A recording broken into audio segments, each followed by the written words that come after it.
Üzərliklə bağlı xəbərdarlıq. Bu bitki qadağan edilir.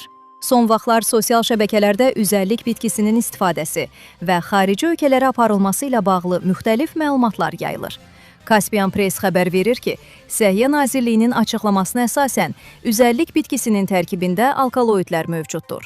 Bu maddələr elmi ədəbiyyatda harmalı alkaloidləri və ya beta-karbolin alkaloidləri kimi tanınır və mərkəzi sinir sisteminə psixoaktiv təsir göstərir.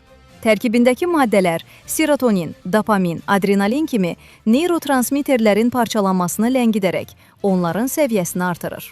Nazirlik bildirir ki, Azərbaycanda üzərliyin tüstülənməsi qədim ənənə hesab olunur və bu formada istifadəyə birbaşa qadağa yoxdur.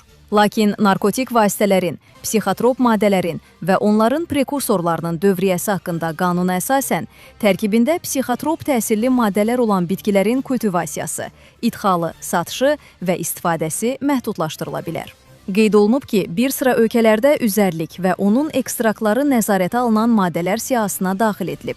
O cümlədən Rusiya Federasiyası hökumətinin 7 yanvar 2024-cü il tarixli 135 nömrəli qərarı ilə üzərlik rəsmi olaraq narkotik vasitələr olan bitkilər siyahısına salınıb.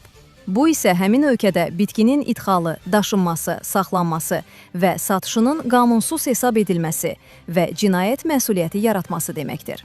Səhiyyə Nazirliyi vətəndaşlara xarici ölkələrə səfər edərkən üzərlik bitkisini, onun toxumlarını və ya hissəciklərini üzərlərində daşımamağı tövsiyə edir. Bəzi ölkələrdə hətta az miqdarda aşkarlanma belə ciddi hüquqi nəticələrə səbəb ola bilər.